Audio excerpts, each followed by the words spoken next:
Selamat yang berpuasa, menikmati sajian ini sambil menunggu berbuka puasa. Selamat datang di Libya Channel 1784.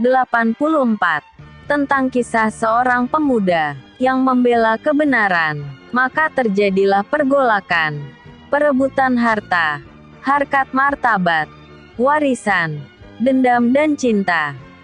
Let's go for watching. Wali Kota Jian Chen batuk pelan. Sepertinya ia tidak harus sembunyi-sembunyi untuk melakukan transaksi perbudakan jika di sana bukanlah sesuatu yang asing. Mereka adalah pedagang budak bukan? Apa budak-budak itu akan dijual di kota juga? Jian Chen melirik ke pedagang yang membawa antrian budak tak jauh darinya berdiri. Petugas itu menghela nafas lantas mengangguk takzim. Hari ini sudah keempat kalinya ada pedagang budak yang masuk ke kota. Jauh lebih banyak dibandingkan hari-hari kemarin. Aku turut prihatin melihat mereka jadi seperti ini.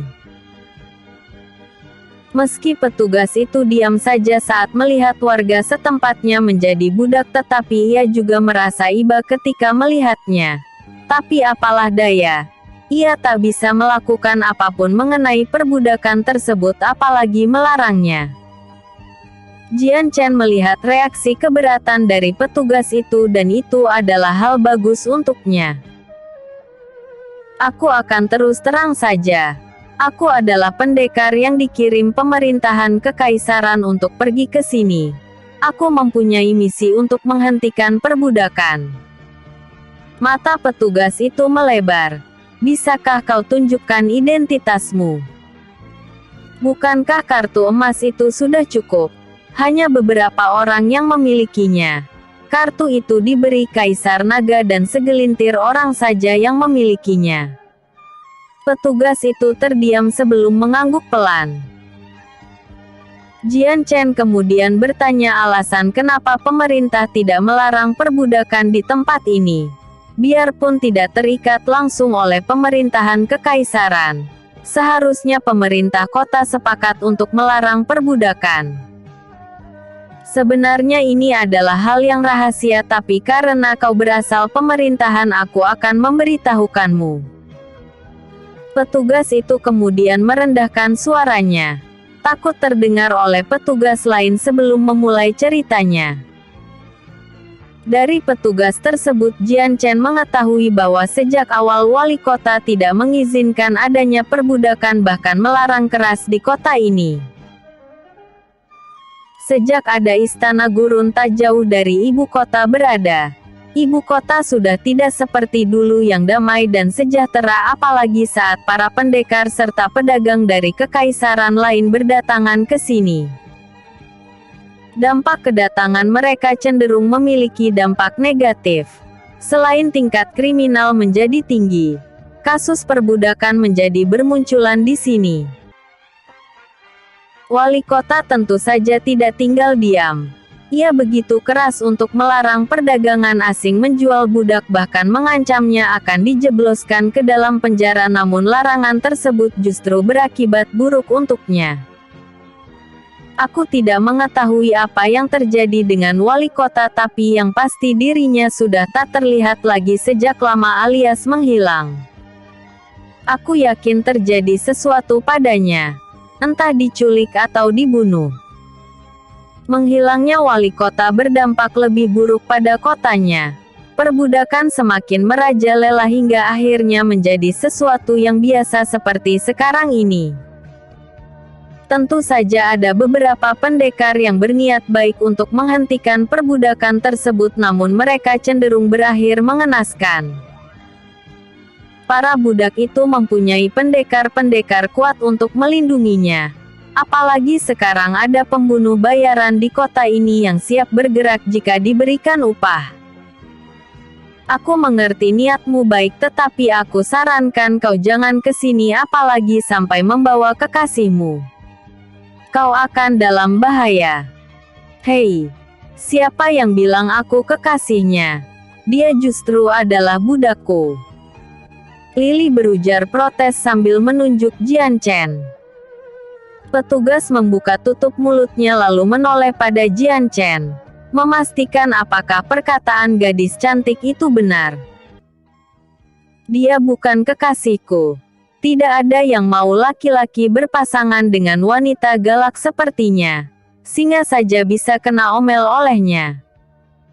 Jian Chen mendengus kesal, sedikit tersinggung disebut budak oleh Lily. Lily mengeram ingin protes tetapi Jian Chen mengacuhkannya. Tidak usah mengkhawatirkan diriku. Aku mempunyai kekuatan yang cukup untuk melindungiku sendiri. Jian Chen kemudian bertanya tentang lokasi pemerintahan ibu kota. Apa yang akan kau lakukan pergi ke sana? Pemerintahan sudah tidak sama lagi dengan yang dulu. Penjagaannya lebih ketat. Aku tidak yakin tapi mereka sepertinya adalah para kriminal. Aku mempunyai alasan genting untuk ke sana. Mereka tidak akan bisa menolak tamu sepertiku. Jian Chen tersenyum tipis. Petugas itu kebingungan tetapi pada akhirnya menyampaikan lokasinya. Setelah urusannya selesai, Jian Chen kemudian berpamitan pada petugas itu sebelum melanjutkan langkah masuk ke dalam ibu kota. Meski sudah mendengar dari manajer He mengenai situasi ibu kota namun melihatnya secara langsung jelas terasa berbeda. Situasi kota sangat padat oleh banyaknya penduduk. Yang menarik perhatian Jian Chen adalah perdagangan yang sedang terjadi di bahu jalan. Perdagangan mereka tidak selalu soal barang atau makanan. Jian Chen bahkan melihat ada perdagangan budak di sisi jalan secara terang-terangan. Budak itu dirantai oleh rantai besi. Mereka tampak dekil seperti yang ada di gerbang kota sebelumnya sementara si pedagang berteriak-teriak menyebutkan harga setiap budak untuk menarik pembeli. Mayoritas penduduk pribumi di ibu kota yang tidak menjadi budak juga tidak dalam kondisi yang baik. Mereka bekerja pada pedagang asing untuk mendapatkan upah. Dari wajah-wajah mereka yang sedang bekerja di pedagang tersebut mereka tampak lesu dan tidak bersemangat. Menunjukkan mereka digaji dengan nominal yang kecil atau bahkan tidak mencukupi. Harus kuakui, kota ini lebih parah dari dugaanku. Lily berdecak berulang-ulang melihat situasi tersebut. Meski kesibukan sedang terjadi di mana-mana, nyatanya pesona Lily tetap memancing perhatian yang lain terutama laki-laki. Para pemuda langsung tertuju pada gadis itu. Beberapa mereka langsung jatuh hati padanya sementara sebagian lainnya bernafsu untuk memiliki Lily. Jian Chen berdecak kesal lalu melirik Lily di sampingnya. Tidak bisakah kau memakai sebuah topeng atau sesuatu yang menutup wajahmu? Apa maksudmu? Aku tidak suka wajahku tertutupi sesuatu apalagi topeng. Sepanjang hidup Tuan Putri ini, aku tidak akan mau memakainya. Lily melipat tangannya di dada, mendengus dingin. Jian Chen menggaruk kepalanya yang tidak gatal. Ia sebaiknya harus terbiasa dengan sikap Lily yang sok berkuasa tersebut.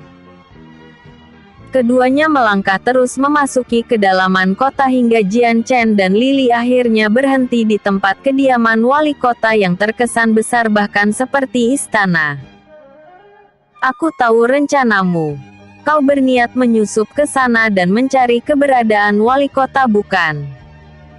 Jian Chen mengangguk, tidak menutupi sebagian rencananya. Ada 4 penjaga yang menjaga di pintu gerbang kediaman wali kota. Tidak sulit bagi Jian Chen menyusup ke sana sekarang tetapi ia juga tidak buru-buru dalam rencananya. Jian Chen akhirnya memutuskan untuk menunggu malam hari. Apa rencanamu setelah masuk dan menyelamatkan wali kota? Membunuh semua yang ada di kediaman itu? Tidak. Tapi kurang lebih akan seperti itu. Jika wali kota masih hidup, aku mempunyai alasan yang jelas untuk menghabisi para pedagang budak dan membunuh kriminal yang ada di sini. Jian Chen berkata dingin sambil menatap cahaya langit yang perlahan meredup. Kita akan pergi sekarang. Episode sebelumnya. Eps 325. Ibu kota provinsi. Episode berikutnya. Eps 327. Suruhan. 327. Suruhan. Jian Chen dan Lily memasuki kediaman wali kota dengan mudah. Dengan gelapnya malam serta tidak ada suara yang terdengar membuat mereka hampir tidak terdeteksi oleh penjaga. Kediaman wali kota memang luas dengan bangunan seperti istana. Jian Chen membutuhkan waktu lama untuk menemui wali kota yang entah sekarang masih hidup atau tidak. Sudah kuduga. Kediaman wali kota sudah diambil alih oleh pihak lain. Jian Chen menghela nafas pelan. Penjaga-penjaga itu bukanlah petugas kota. Mereka adalah para kriminal yang menyamar. Terlihat jelas saat Jian Chen berjalan di atas atap salah satu ruangan ada pesta yang melibatkan para budak. Para budak itu mayoritas adalah perempuan. Mereka dipaksa menari di depan para kriminal tersebut. Beberapa bahkan mengalami pelecehan. Jian Chen merapatkan giginya. Tangannya mengepal keras. Kau cari wali kota. Aku akan mengurus mereka sebentar. Hah? Apa kau gila? Aku bukan pesuruhmu di sini. Aku tidak mau. Lily melipat tangannya di dada. Kau harus melakukannya. Saat aku menyelesaikan mereka, kau sudah menemukan tempat wali kota berada. Tanpa menunggu jawaban Lily, Jian Chen langsung melompat ke bawah. Lily mengumpat kesal. Ia terlihat geram karena Jian Chen berani menyuruh-nyuruhnya tetapi pada akhirnya gadis itu menurutinya. Jian Chen turun dari atap dan bergabung ke dalam pesta tersebut tanpa ada yang mengetahuinya. Ketika ia sudah berada di tempat strategis, pemuda itu melepaskan hawa dingin yang ditujukan pada para kriminal tersebut. Gadis-gadis yang menari tampak kebingungan saat melihat para kriminal itu tiba-tiba mematung di tempat. Jika kalian tidak ingin melihat sesuatu yang mengerikan maka pergilah dari sini. Jian Chen berkata pelan tetapi suaranya terdengar sampai ujung ruangan tersebut. Aku tidak akan menyampaikan ini dua kali. Jadi pergilah secepat kalian bisa. Para gadis itu baru menyadari keberadaan Jian Chen saat pemuda itu berkata-kata. Barulah mereka mengetahui bahwa Jian Chen lah yang membuat para kriminal itu jadi terdiam. Para gadis itu langsung segera memisahkan diri dan pergi dari ruangan tersebut. Jian Chen menunggu mereka beberapa saat sementara para kriminal tampak berkeringat dingin menyadari tubuhnya benar-benar tidak bisa bergerak. Jian Chen mencabut pedang Asura dari sarungnya. Tatapannya dingin menyisir para kriminal di ruangan tersebut. Aku sebenarnya tidak mau mengotori tanganku di sini tetapi tindakan kalian justru membuat emosiku tidak terkendali dengan cepat. Jian Chen menggeleng pelan. Jangan takut. Aku akan melakukan ini dengan singkat. Jian Chen melepaskan aura kematian yang segera merembes memenuhi ruangan itu dengan pekat. Para kriminal langsung pucat. Ketakutan tampak jelas di wajah mereka saat siap akan menghadapi kematian tak lama lagi. Kurasa mereka sudah tak tersisa lagi. Jian Chen mengibaskan pedangnya yang berlumuran darah. Pada akhirnya ia telah membunuh semua kriminal yang ada di kediaman ini. Jian Chen hendak mencari Lily tetapi gadis itu justru mendatanginya terlebih dulu. Lily tidak sendiri. Ia sedang menarik kerah jubah seseorang sebelum melemparkannya tepat di depan Jian Chen. Apa yang kau lakukan? Dia adalah manusia, bukan barang. Jian Chen buru-buru membantu membangkitkan pria paruh baya tersebut. Huff. Bisa-bisanya kau memerintahkan Tuan Puteri ini. Lily mendengus kesal, melipat tangannya di dada. Jian Chen nyengir lebar. Ia hampir melupakan fakta tersebut. Saking emosinya ia tidak sempat berpikir untuk memerintahkan gadis itu. Jian Chen menggaruk kepalanya. Maaf, aku tidak sengaja tadi. Lily membuang wajah. Sepertinya gadis itu beneran ngambek. Sejenak Lily melihat sekelilingnya yang telah berubah. Terdapat banyak sekali jasad yang berserakan. Belum lagi bau amis mulai tercium menyengat melalui hidung. Kau benar-benar pesta hari ini. Lily tersenyum tipis. Mereka tidak bisa dimaafkan. Kupikir ini hanya kudeta saja, tetapi kejahatan mereka lebih buruk dari penyamun sekalipun. Jian Chen menghela nafas sebelum melirik pria parubaya tersebut. Apa kau wali kota dari kota ini? Pria parubaya itu mengangguk. Wajahnya begitu pucat dan ketakutan saat melihat Jian Chen memakai jubah yang memiliki bercak darah. Tidak perlu takut. Aku adalah prajurit dari Kekaisaran. Aku kesini diutus untuk menghapus kasus perbudakan yang sudah marak terjadi. Agar wali kota tidak panik, Jian Chen sengaja memperlihatkan kartu emasnya. Ku dengar kau sangat menentang perbudakan itu. Bisa kau jelaskan lebih rinci mengenai apa yang terjadi? Wali kota tampak bernafas lega saat Jian Chen berasal dari pemerintahan. Meski masih segan, ia menjelaskan semuanya. Kerutan di dahi Jian Chen semakin terukir ketika mendengar wali kota berbicara. Setelah penjelasannya selesai, pemuda itu menghela nafas berat. Jika semua separah yang kau katakan, maka kota ini tidak berbeda jauh dengan kandang binatang. Menghabisi mereka tidak cukup hanya setengah-setengah. Pendekar, aku mempunyai banyak prajurit yang ditahan oleh para kriminal itu sebelumnya. Jika kau mau, aku akan melepaskan mereka dan membantumu membebaskan kota ini dari perbudakan. Itu tidak perlu. Lily yang menjawab. Dia menunjuk Jian Chen. Hanya sedikit orang yang bisa menandinginya di kekaisaran ini. Membawa pasukanmu justru akan membebaninya. Jian Chen tersenyum tipis. Ia tidak membantah karena memang seperti itulah keadaannya. Jian Chen kemudian meminta lokasi-lokasi pusat penjualan budak, markas kriminal, serta pembunuh bayaran di kota ini pada wali kota. Kau bebaskan prajuritmu malam ini lalu umumkan esok hari tentang larangan perbudakan pada halayak ramai. Tapi pendekar, mereka akan membunuhku jika melakukannya lagi. Jian Chen tersenyum tipis. Kau lakukan saja apa yang aku perintahkan. Percayalah, besok tidak ada yang menghalangimu. Dan satu hal. Jian Chen mengeluarkan tumpukan emas yang lumayan besar. Bebaskan semua rakyatmu dari perbudakan dengan uang ini. Wali kota tampak terkejut dengan uang yang dikeluarkan Jian Chen. Ia mengangguk pelan sambil tatapannya tidak lepas dari gunungan emas tersebut.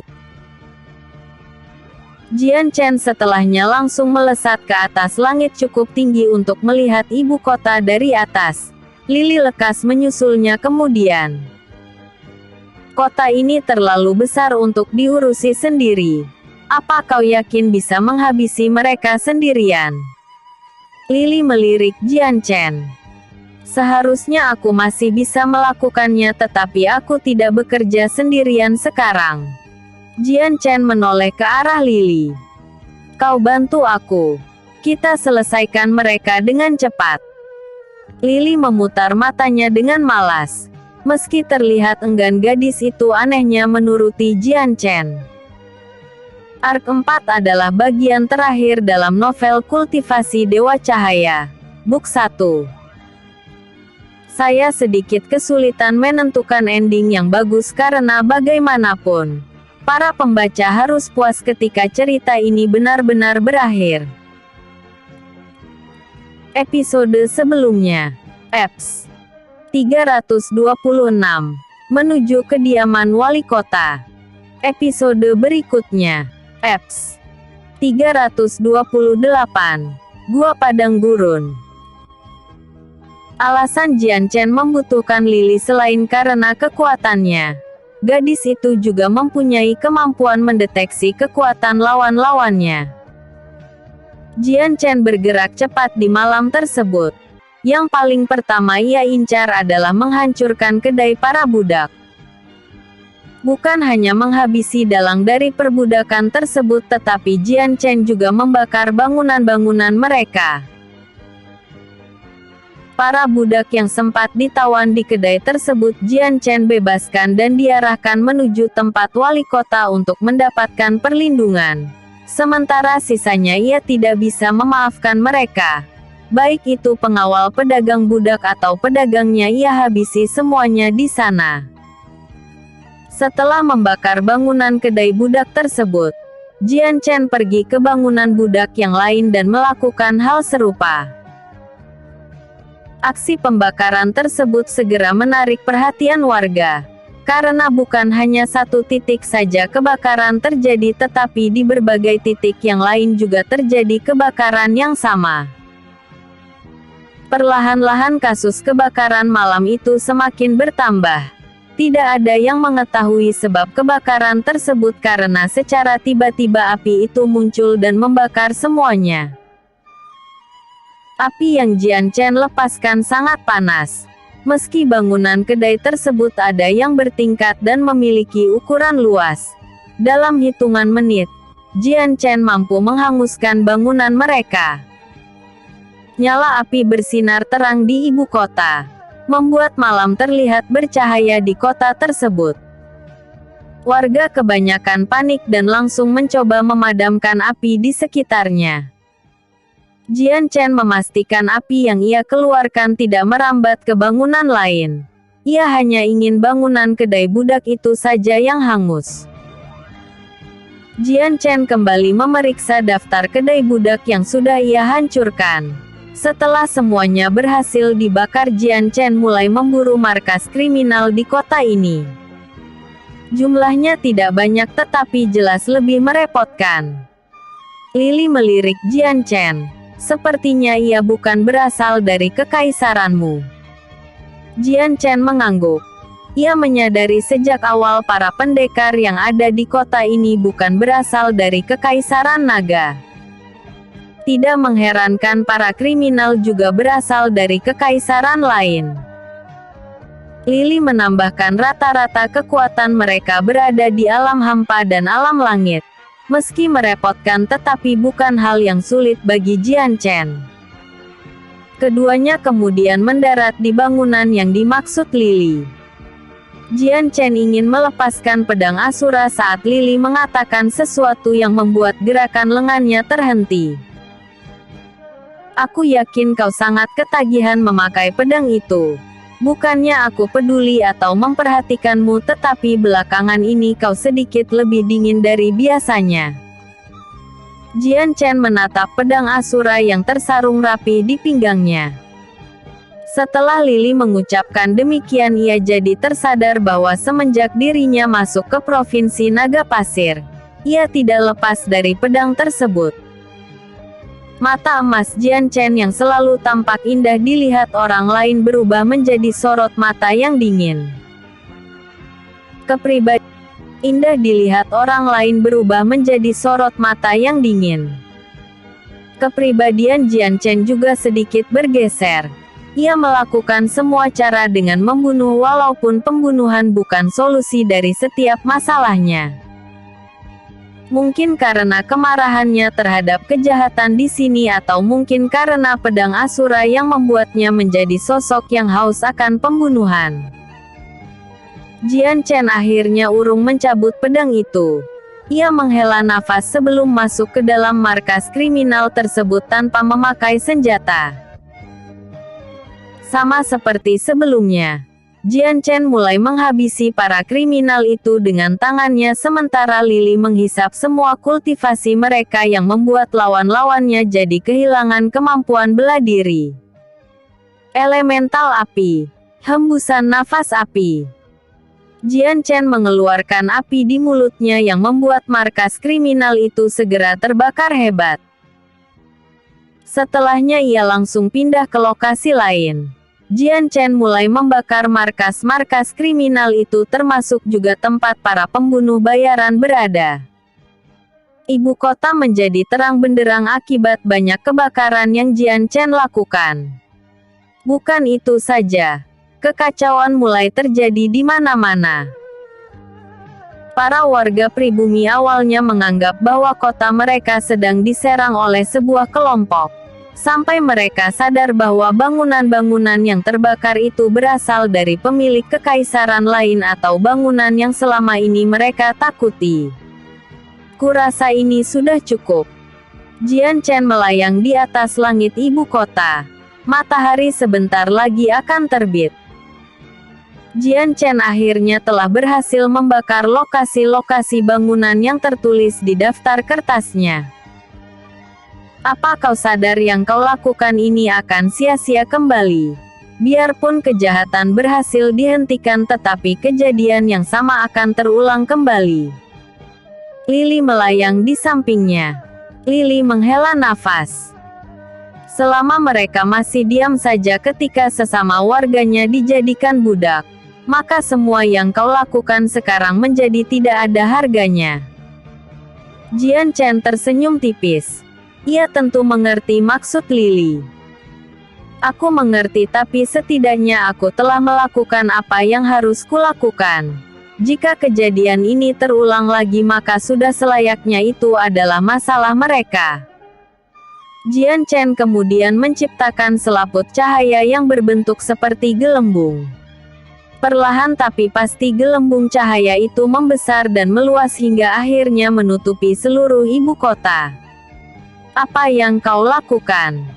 Tanya Lily heran dengan tindakan Jian Chen barusan. Tidak ada. Aku hanya menurunkan suhu panas di kota ini. Pelindung cahayaku tadi berguna untuk menyerap panas di sekelilingnya. Lily mengangkat bahu. Tidak terlalu peduli. Ia menatap kota yang berada di bawahnya. Jadi apa yang kau lakukan terhadap kota ini sekarang? Membantu pemerintahan.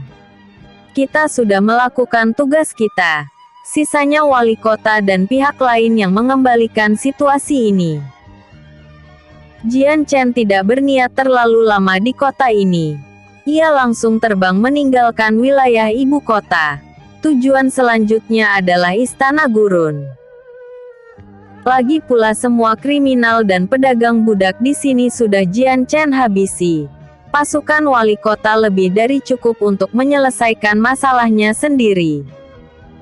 Dari tempat yang lain, tepat di sebuah gua yang terbentuk di tengah padang gurun. Sebuah pertemuan rahasia sedang terjadi di dalamnya. Xiao Naga telah mendapatkan informasi yang mengejutkan mengenai terbunuhnya Xiao Ular dan Xiao Babi di Provinsi Naga Petir. Yang berarti sudah 5 di antara anggotanya yang sudah terbunuh. Tanpa pikir panjang, Xiao Naga mengumpulkan 6 Xiao yang tersisa untuk melakukan pertemuan darurat di markasnya. Meski mendadak kenyataannya mereka lebih cepat berkumpul. Namun saat ini hanya baru 6 Xiao yang hadir dalam rapat. Sisa 1 Xiao lagi yang masih dalam perjalanan. Untuk Xiao tikus kita bisa sampaikan nanti. Yang terpenting kita membahas masalah ini terlebih dahulu. Xiao Naga, selaku pemimpin para Xiao tidak menunggu terlalu lama menangani kasus tersebut. Xiao Naga mulai menceritakan kasus pendekar misterius yang telah membunuh 5 Xiao rekan mereka. Ia menduga bahwa organisasinya saat ini sedang diincar oleh seseorang yang amat kuat. Jika terus seperti ini hanya soal waktu semuanya akan terbunuh juga andai mereka mendiamkan pendekar misterius terlalu lama. Shio Naga jelas tidak menduga organisasinya yang sangat disegani di seluruh Kekaisaran Naga akan berakhir jadi pelarian seperti ini, namun bukan saatnya ia memikirkan itu terlebih dulu. Mereka semua harus memikirkan jalan keluar bagaimana menyingkirkan pendekar misterius tersebut. Karena jika digali lebih dalam, Shio Naga jelas bukan tandingan pendekar misterius itu. Episode sebelumnya, Eps 327, Suruhan. Episode berikutnya, Eps 329, Organisasi Pendekar 7 Pedang. Eps 329, Organisasi Pendekar 7 Pedang. Lin Xiazi adalah nama lain dari Shio Naga. Kekuatannya baru berada di ranah alam raja setelah beberapa bulan belakangan ini ia menerobos. Di antara anggota Shio yang lainnya, Lin Xiazi adalah Shio yang terkuat. Seharusnya dengan kekuatan dirinya serta anggota organisasinya, tidak sulit bagi mereka menguasai Kekaisaran Naga di masa depan, namun ada kendala yang tiba-tiba muncul tepat ketika salah satu anggotanya terbunuh. Lin Xiazi awalnya berencana untuk memburu pendekar yang telah mengusik anggota organisasinya, tetapi belum selang beberapa waktu ia merencanakan hal tersebut, ia mendengar kabar Shio Macan dan Shio Kelinci telah tewas saat menjalankan misi. Kematian tiga Shio adalah pukulan telak bagi Shio Naga. Hal itu membuat keputusannya berubah untuk tidak memburu pendekar misterius tersebut, apalagi setelah mendengar bahwa pendekar itu dapat mampu mengalahkan Shio Kelinci dan Shio Macan dalam waktu bersamaan. Belum pulih dari suasana buruknya, Shio Naga dihadapi dengan kehilangan dua Shio ular dan Shio babi di Provinsi Naga Petir. Hal itu membuatnya bulat untuk mengumpulkan 6 anggotanya dan mulai merancang untuk menangani pendekar misterius tersebut. Ketua Lin, dia jelas bukan berasal dari kekaisaran kita. Dari informasi yang kita ketahui, kekuatannya mampu melawan 6 pendekar alam langit sekaligus. Ketua Lin, sepertinya kalau kita melawan dia bersama-sama, pendekar misterius itu masih bisa mengimbangi kita. Aku yakin dia berasal dari Kekaisaran Qilin atau Phoenix. Shio-shio yang lain membuka suara.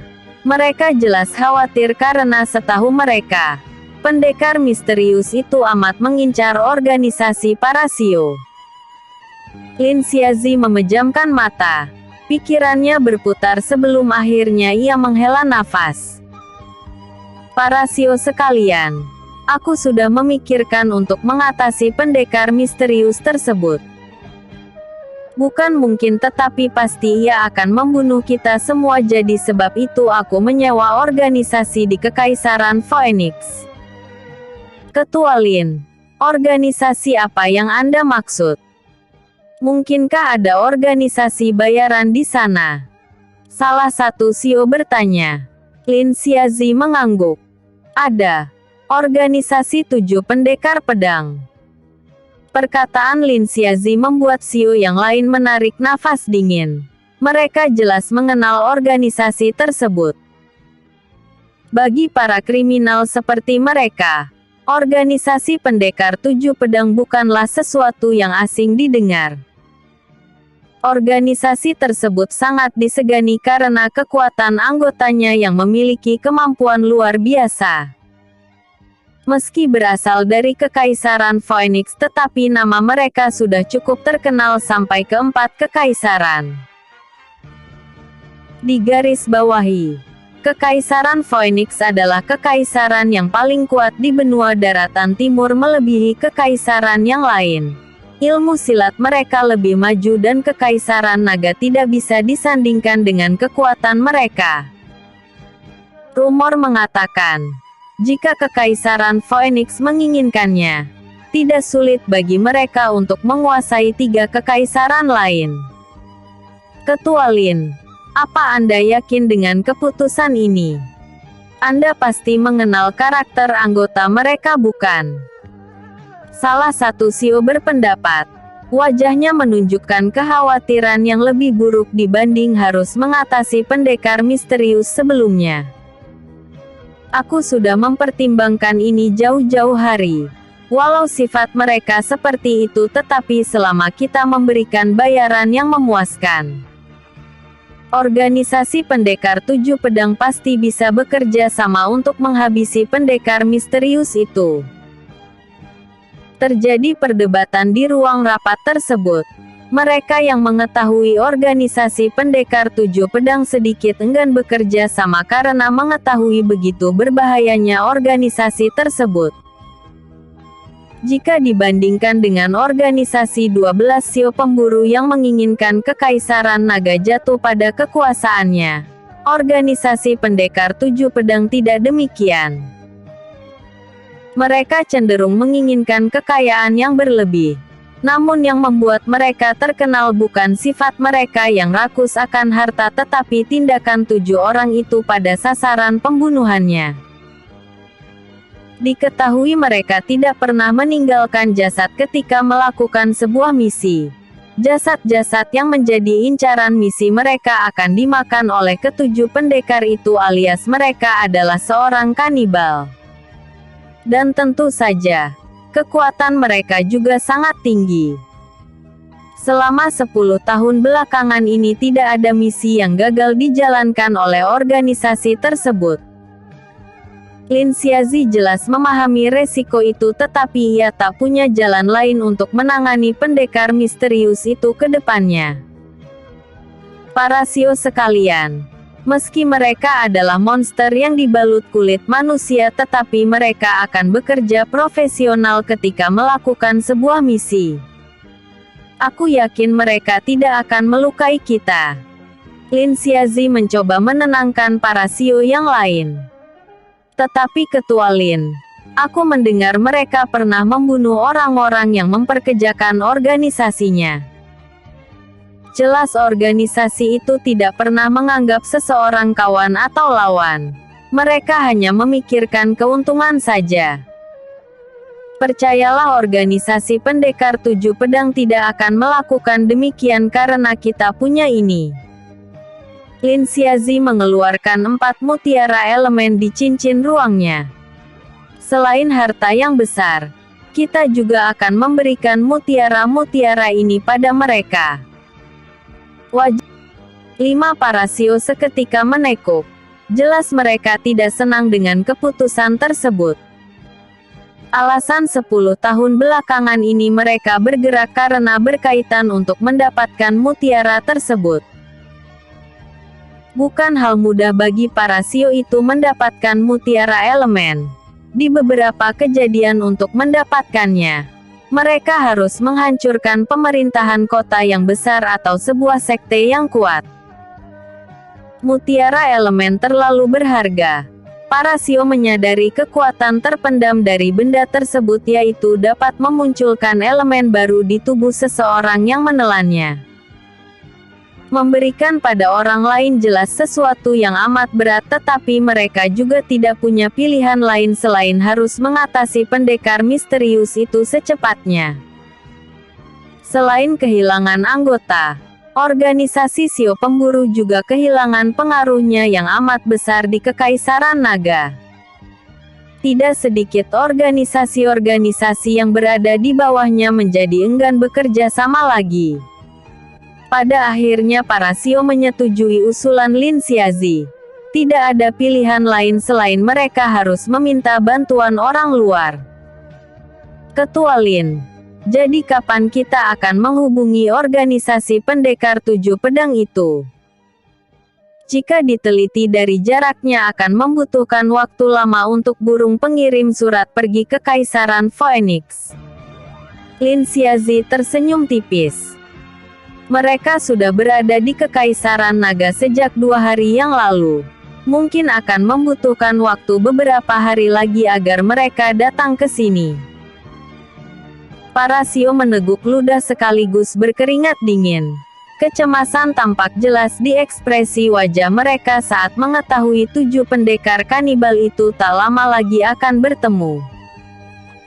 Ketika rapat sedang berlangsung, seekor merpati tiba-tiba masuk dan mendarat di pundak Lin Xiazi. Di kakinya terdapat surat yang tertulis simbol Sio Tikus. Lin Xiazi membaca surat itu. Tidak terlalu penting karena isinya yang menerangkan situasi kenapa Sio Tikus terlambat mengunjungi rapat. Lin Xiazi kemudian menulis surat kembali. Ia mengatakan agar Sio Tikus cepat kembali ke markas karena ada tamu sangat penting yang akan datang tak lama lagi. Episode sebelumnya, Eps 328, Gua Padang Gurun. Episode berikutnya, Eps 330, Istana Emas. 30, Istana Emas. Biarpun aku sudah mendengarnya tetapi melihatnya secara langsung jelas berbeda. Jian Chen berdecak kagum saat di kejauhan ia melihat istana yang seluruhnya terbuat dari emas. Istana emas itu tampak terlihat jelas di luasnya padang pasir. Ketika cahaya matahari menyinari, istananya jadi tampak silau ke berbagai arah. Jian Chen melihat tidak jauh dari istana itu. Ada sebuah rombongan pendekar yang sedang menuju ke istana gurun.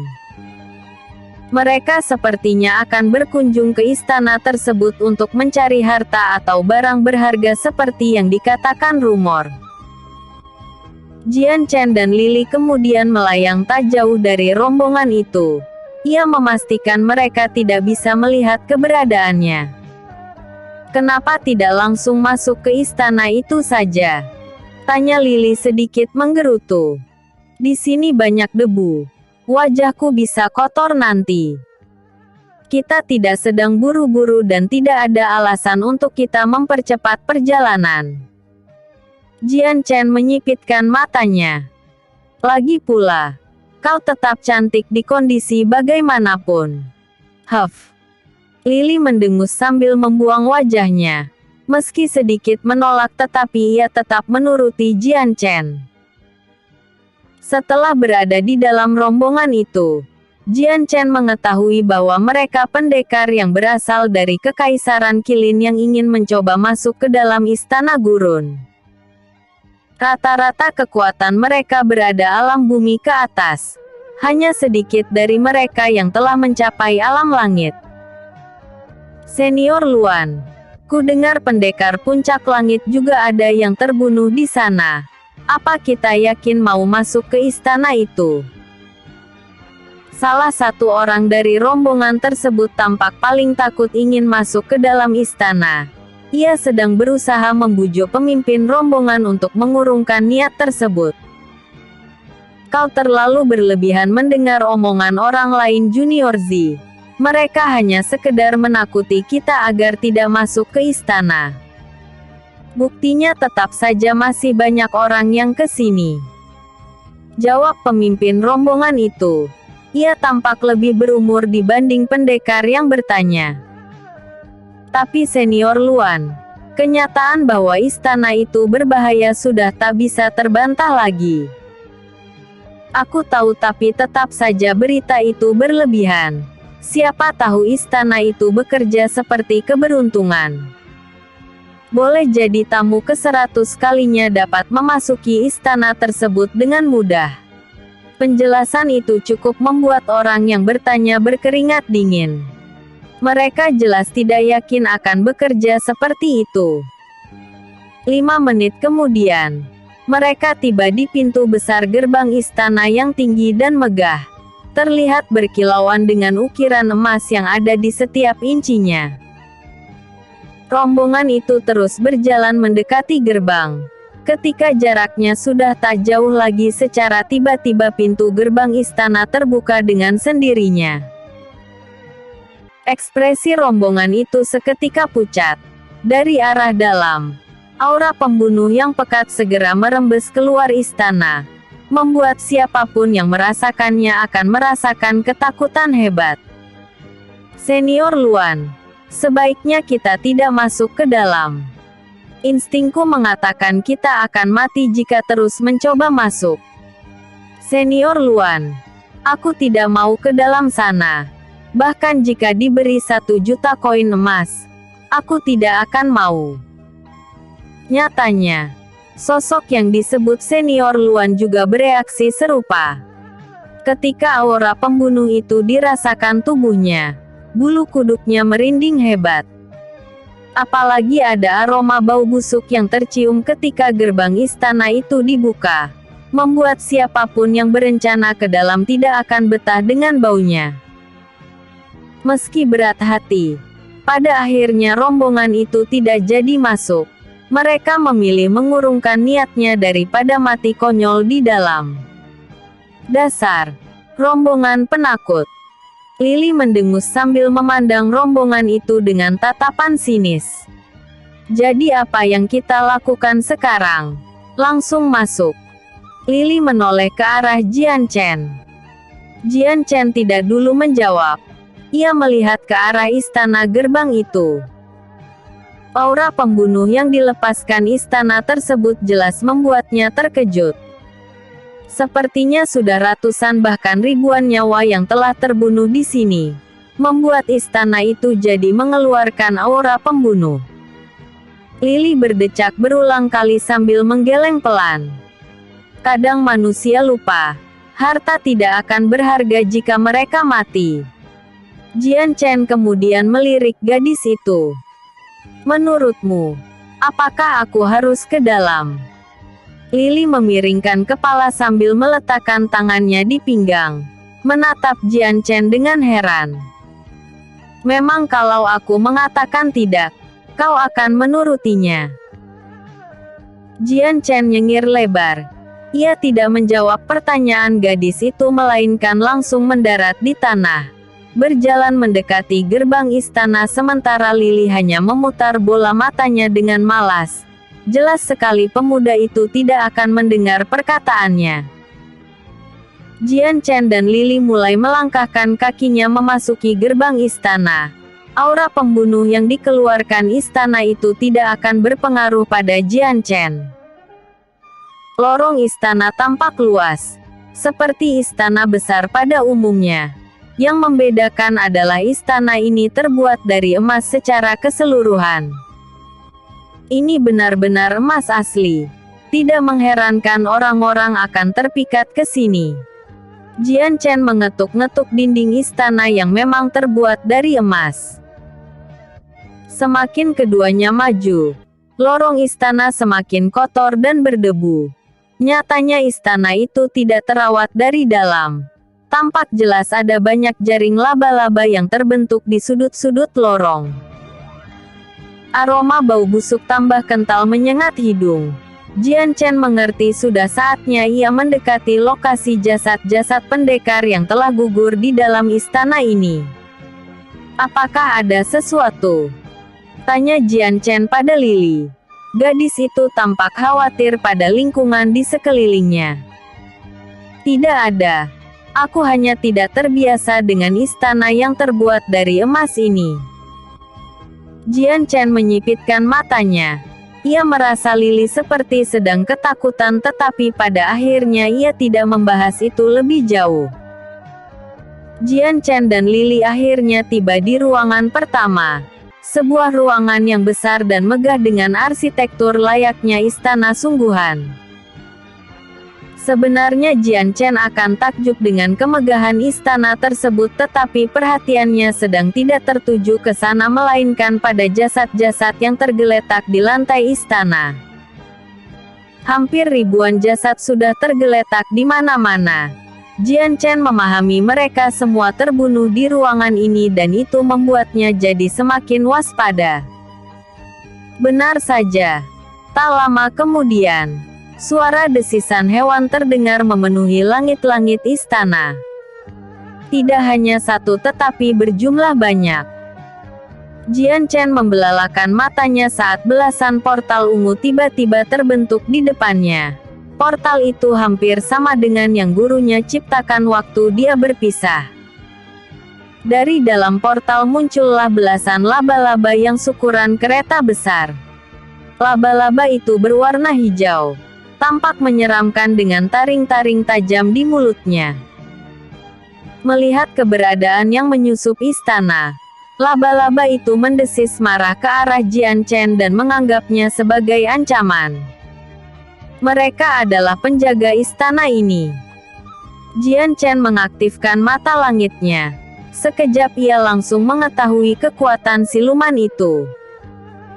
Siluman yang berusia hampir 1000 tahun.